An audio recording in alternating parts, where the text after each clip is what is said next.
السلام علیکم۔ امید ہے کہ آپ خیریت سے ہوں گے۔ اگر آپ ہمارے چینل پر نئے آئے ہیں تو ہمارے چینل کو سبسکرائب کر دیں، اور اگر ہماری ویڈیو پسند آئے تو ایک لائک ضرور کر دیں۔ تو آج ہم آپ کے سامنے 29واں سبق پڑھیں گے، الدرس التاسع والعشرون، 29واں سبق۔ ٹھیک ہے، چلیے سبق میں دیکھتے ہیں کیا کیا ہے۔ ذهب حامد وخالد الى دکان الخبازی، خباز روٹی بیچنے والا، روٹی فروش، نان بائی۔ ٹھیک ہے، تو حامد اور خالد نان بائی کی دکان گئے۔ خالد بدأ الکلام فسأل الخباز، خالد نے بات کرنا شروع کیا۔ ٹھیک ہے، یعنی جب کوئی جاتا ہے تو کون بات کرے، تو خالد نے سوچا کہ ہم ہی بات کرنا شروع کرتے ہیں، تو خالد بدأ الکلام، خالد نے بات کرنا شروع کیا۔ فسأل الخباز، کیا تمہارے پاس عمدہ روٹی ہے؟ قال الخباز، نان بائی نے کہا، نعم عندي خبز جید خبزته الآن، نان بائی نے کہا ہاں میرے پاس عمدہ روٹی ہے، ٹھیک ہے، میں نے اس کو ابھی پکایا ہے۔ ٹھیک ہے، خبزن کے معنی ہے روٹی، اور خبزہ کے مطلب ہے پکانا روٹی کو۔ ٹھیک ہے، تو خبزہ یہ فعل ہے، ٹھیک ہے، اور یہ خبدن یہ اسم ہے۔ خالد سألا، تو خالد نے پوچھا، من ای شیء ھذا الخبز، یہ روٹی کس چیز کی ہے؟ قال الخباز، نان بائی نے کہا، ھذا الخبز من الدقیق الخالص وهو رخیص، یہ روٹی خالص آٹے کی ہے، ٹھیک ہے، من الدقیق الخالص، خالص آٹے کی ہے اور وہ سستی ہے۔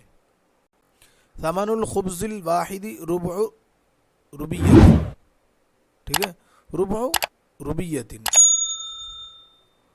اور ایک روٹی کی قیمت چوتھائی روپیہ ہے۔ ٹھیک ہے، ایک روٹی کی قیمت چوتھائی روپیہ ہے۔ خالد اخذ خبزا لحامد، خالد نے ایک روٹی حامد کے لیے لیا، وخبزا لنفسه، اور ایک روٹی اپنے لیے لیا۔ ودفع الثمن الى الخباز، اور قیمت نان بائی کو دی۔ دیکھیں دفع کا صلہ الہ آتا ہے، جس کو کوئی چیز دی جاتی ہے تو اس سے پہلے الہ آتا ہے۔ ٹھیک ہے، تو خباز کو پیسہ دیا تو خباز سے پہلے الہ داخل کیا۔ ٹھیک ہے، تو دفع الہ کے صلے کے ساتھ آتا ہے۔ ٹھیک ہے، اخذ الخباز الثمن مع الشکر، نان بائی نے روپے کو لیا، یعنی قیمت کو لیا شکریہ کے ساتھ، یعنی شکریہ کہتے ہوئے روپیے کو لیا۔ خالد مشى مع حامد الى المنزل، خالد حامد کے ساتھ گھر کی طرف چلا۔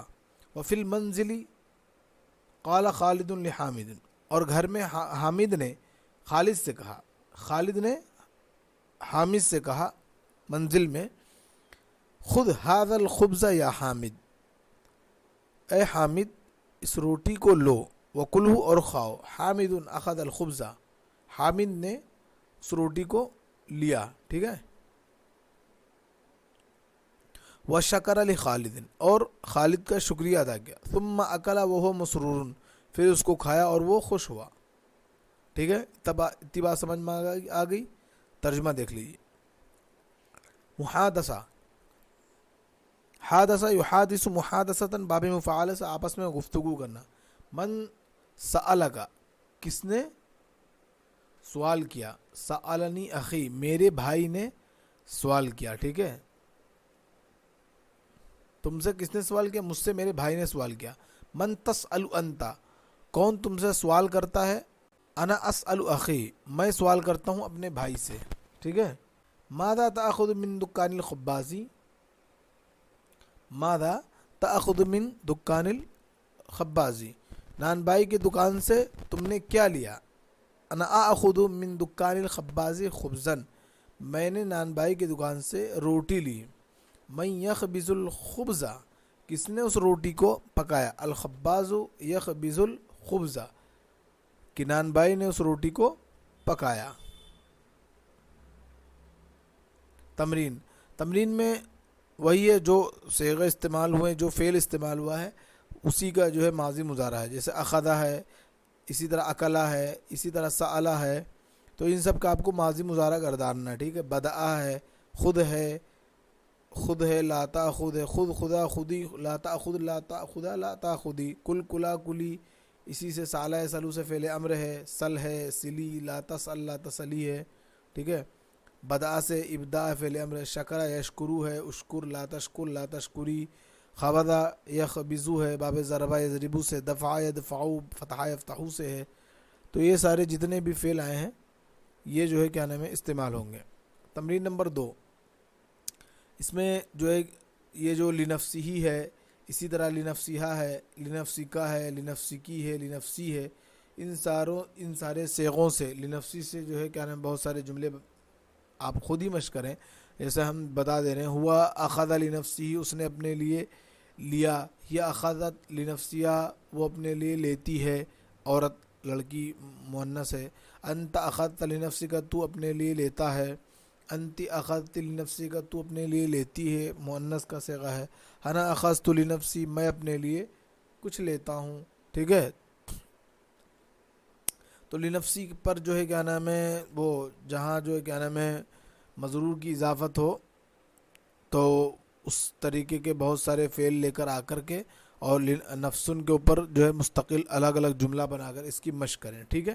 اور ایک چیز ہم بتا دیں کہ جیسے جب بھی کسی چیز کا تعلق کوئی خاص چیز سے ہوتا ہے اور جب کوئی چیز کسی چیز میں سے نکلتی ہے تو اس کا ترجمہ اردو میں سے ہوتا ہے. جیسے لکڑی میں یا کا کی آواز آتی ہے، لیکن اردو میں اس کا عربی میں اس کا ترجمہ اس کی جو عربی بنائی جاتی ہے وہ من سے بنائی جاتی ہے.